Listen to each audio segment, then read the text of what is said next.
Hello, everyone, and welcome back to Enjoy English Talks, the podcast where you improve your English through real-life conversations. I'm Emma. And I'm Jack.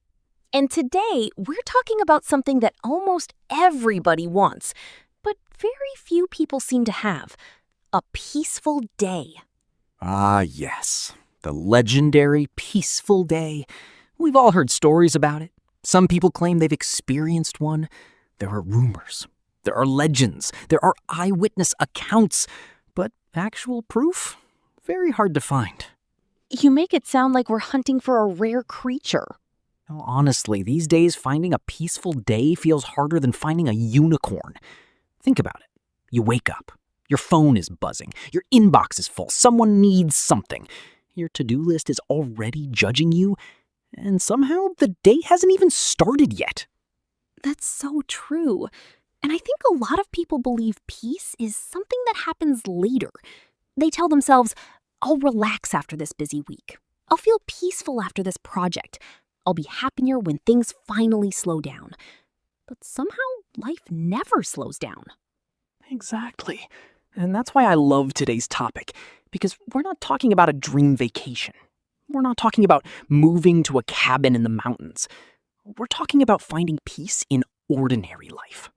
On an ordinary Tuesday, in an ordinary apartment, with ordinary responsibilities. And while we're talking about it, you'll learn lots of natural English expressions that native speakers actually use when describing their day. So grab a coffee, grab a tea, get comfortable, and let's have a conversation. Jack, let me ask you something. When was the last time you had a truly peaceful day?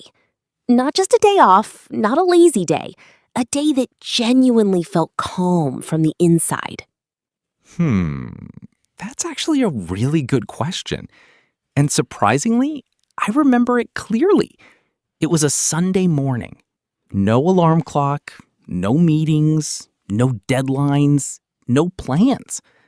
I woke up naturally, opened my eyes, looked at the ceiling, and for a moment, I felt confused.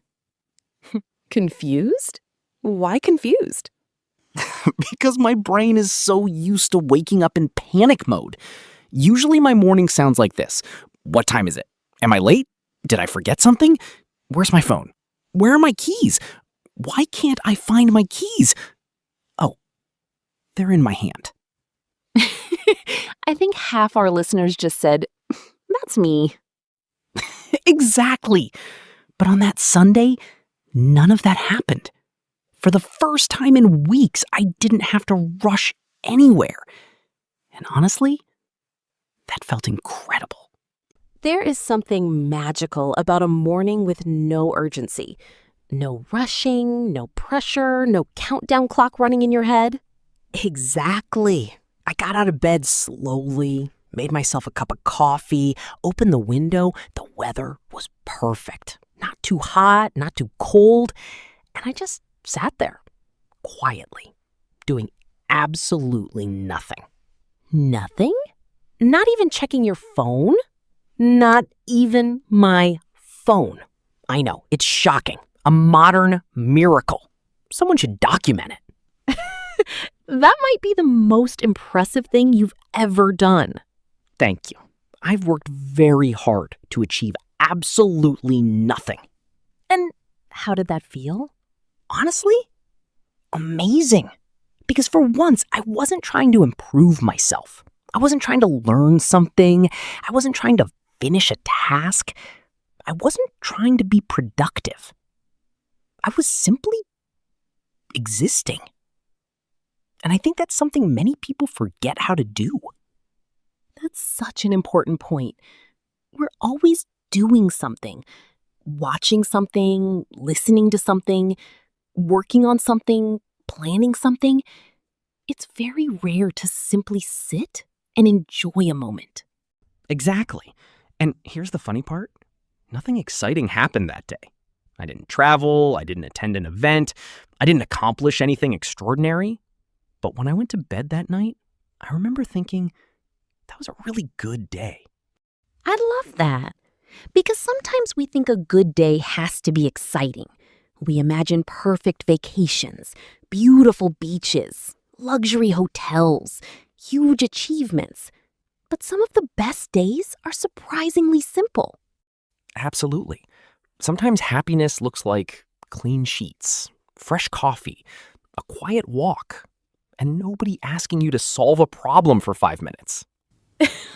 Especially that last one. I think everyone understands that. And that's actually where peaceful days begin. Not with something big, but with small moments. Small moments that make you stop and think, this feels nice.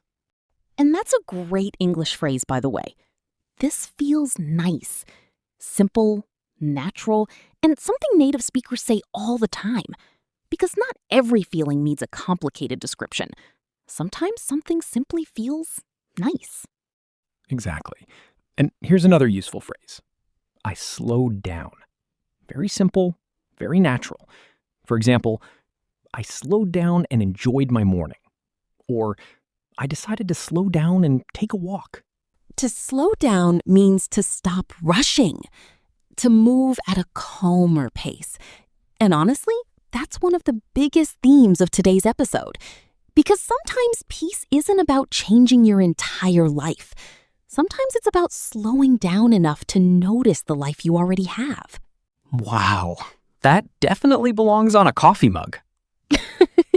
There he goes again with the mugs. Good quotes deserve good mugs. That's just science.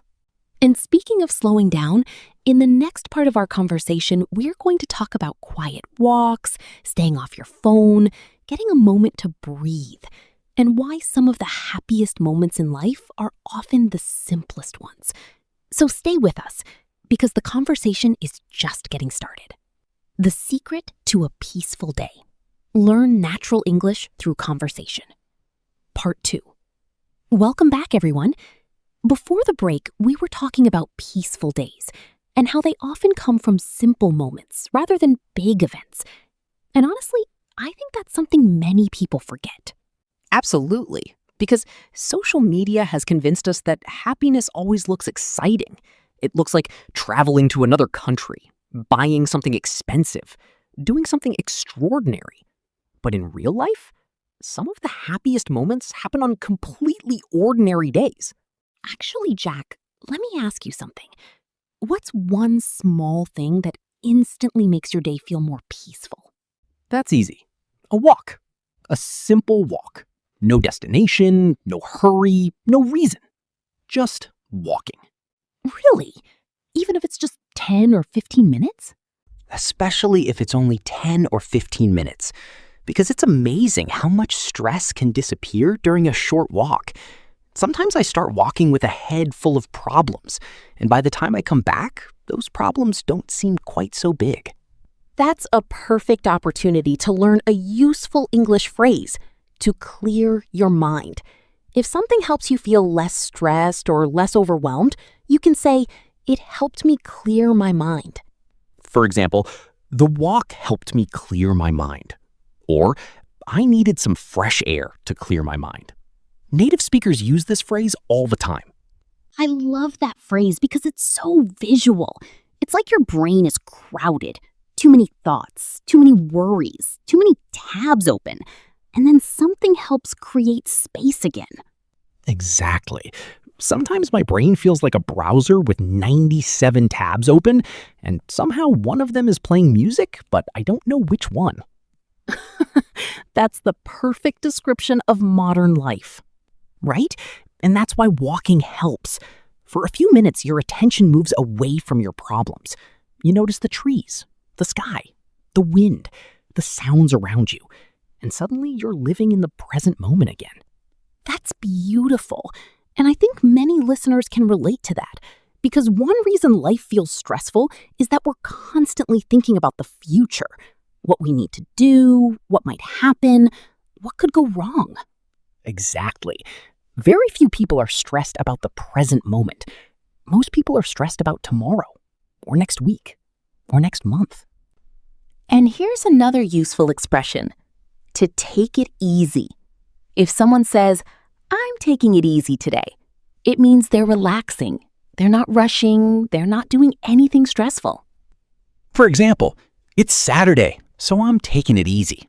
Or, after a busy week, I decided to take it easy. Very natural English. You know what else makes a big difference for me?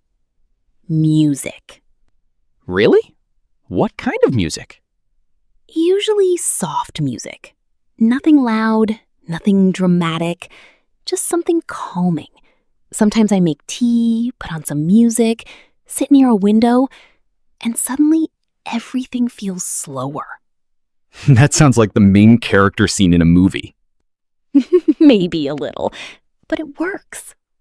Actually, that reminds me of another useful word. Unwind. Yes, that's one of my favorite words. To unwind means to relax after stress or work. For example, I like to unwind by listening to music. Or, after work, I watched a movie to unwind. Very common expression.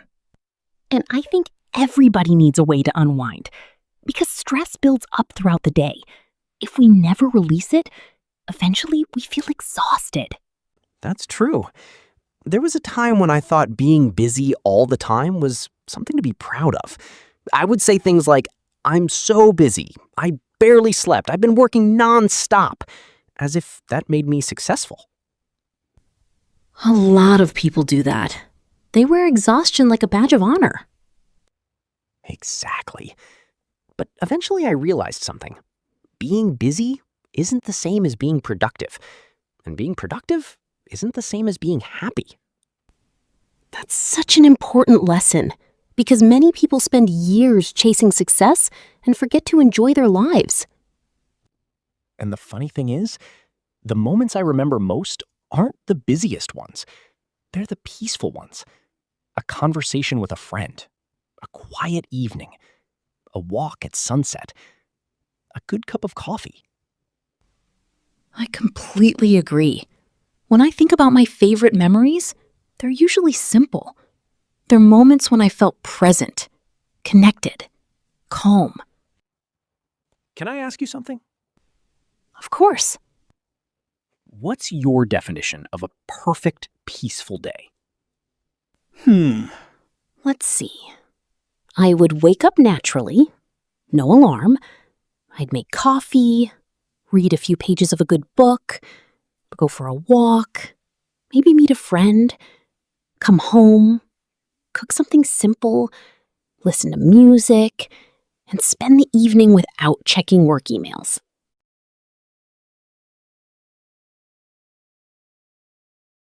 Wow. The without checking work emails part sounds especially luxurious. It really does. My perfect peaceful day would include a nap. Of course it would. A nap is a beautiful thing, highly underrated. Somehow I'm not surprised. But seriously, I think peaceful days have one thing in common. They allow us to recharge. Great word. Recharge. If you're learning English, remember this one. Recharge means to rest and regain energy, just like charging a phone battery. For example, I stayed home to recharge.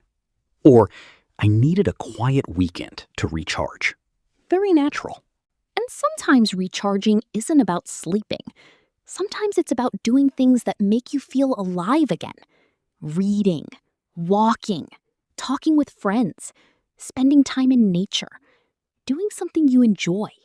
Exactly. Because rest isn't always about doing nothing. Sometimes rest is about doing what feeds your soul. Oh, I love that. Doing what feeds your soul. Okay, now that belongs on a mug. You managed to bring mugs back into the conversation. I'm impressed. Thank you. It's a gift. Before we finish today's episode, let's review a few useful phrases we learned. A peaceful day, meaning calm and relaxing. A moment to breathe. A short chance to relax. To clear your mind. To feel less stressed or overwhelmed. To take it easy. To relax and avoid stress. To unwind, to relax after work or stress. And finally, to recharge, to regain your energy. Now here's our question for you. What does a peaceful day look like in your life? Maybe it's reading a book. Maybe it's drinking coffee. Maybe it's going for a walk. Maybe it's simply having a few quiet minutes to yourself. Whatever it is, write one sentence in the comments. Practice your English and share your idea with us. Thank you for spending this time with us today. We hope this conversation helped you learn some new English and maybe even reminded you to slow down a little. Take care of yourself, take care of your English. And remember, sometimes the best days aren't the busiest ones. They're the peaceful ones. Subscribe to our channel. We'll see you in the next episode. Bye, everyone. Bye. Bye.